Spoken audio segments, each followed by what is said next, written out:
Welcome to big news. నేను మీ గౌసుద్దీన్ షేక్. ఉన్నదే రాస్తా, చూసిందే చెప్తా. ఆట మొదలయ్యిందా? రేవంత్ రెడ్డి గేమ్ స్టార్ట్ అయిందా? అలాగే కనిపిస్తుంది. దావోస్, లండన్ పర్యటనల సందర్భంగా వచ్చాక నా తడాఖా చూపిస్తానంటూ ప్రకటించిన రేవంత్ రెడ్డి వచ్చి రాగానే ఆట మొదలు పెట్టేశారా? బీఆర్ఎస్ ను చావు దెబ్బతీసే ప్రయత్నాలు చేస్తున్నారా? పరిణామాలను బట్టి చూస్తే అది నిజమేననిపిస్తుంది. ముఖ్యంగా బీఆర్ఎస్ కు చెందిన 4 ఎమ్మెల్యేలు ఈరోజు ముఖ్యమంత్రి రేవంత్ రెడ్డిని కలుసుకోవడం చర్చనీయాంశంగా మారింది. మర్యాద పూర్వకంగా కలుసుకున్నామని ఆ ఎమ్మెల్యేలు చెప్తున్న ఆట మొదలైనట్టే కనిపిస్తోంది. బీఆర్ఎస్ కు చెందిన సునీత లక్ష్మారెడ్డి, గూడెం మహిపాల్ రెడ్డి, కొత్త ప్రభాకర్ రెడ్డి, మాణిక్ రావు, వీరి 4 కలిసి సీఎం రేవంత్ రెడ్డిని కలుసుకున్నారు. ఈ సందర్భంగా రేవంత్ రెడ్డికి శాలువా కప్పి సత్కారం చేశారు. అయితే ఇది మర్యాద పూర్వకమైన సమావేశమేనంటూ అటు కాంగ్రెస్ వర్గాలు, ఇటు ఈ ఎమ్మెల్యేలు కూడా చెప్తున్నారు. ఎస్, ఇది మర్యాద పూర్వక సమావేశమే కావచ్చు, కానీ పరిణామాలు, రాజకీయ వర్గాల విశ్లేషణను బట్టి చూస్తే ఆట మొదలైనట్టు ఉంది.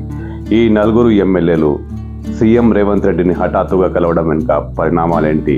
వీరు నిజంగా తమ శాసనసభ నియోజకవర్గాల గురించి మాట్లాడడానికి వస్తే ఒక్కొక్కరు వేరువేరుగా వచ్చేవారు. 4 కట్టుకుని వచ్చారు. దీని వెనుక మతలవేంటి? ఇప్పుడు రాజకీయ వర్గాల్లో దీనిపై చర్చలు జరుగుతున్నాయి.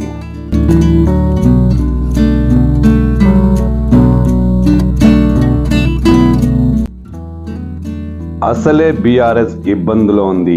ఏ నాయకుడు ఎప్పుడు కాంగ్రెస్లోకి జంప్ అవుతాడో తెలియని పరిస్థితిలో బీఆర్ఎస్ కలవరంలో ఉంది. ఈ పరిస్థితిలో ఈ 4 ఎమ్మెల్యేలు తమ శాసనసభ నియోజకవర్గాల అభివృద్ధి కోసమేనంటూ ముఖ్యమంత్రి రేవంత్ రెడ్డిని మర్యాదపూర్వకంగా కలుసుకున్నారు.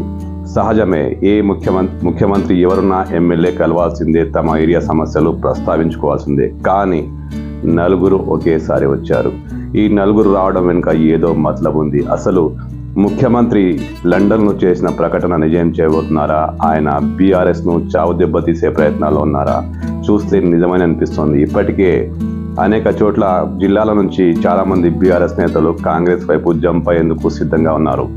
ఈ పరిస్థితిలో ఈ 4 ఎమ్మెల్యేలు ఇప్పుడు సీఎం రేవంత్ రెడ్డిని కలుసుకోవడం చర్చనీయాంశంగా మారింది.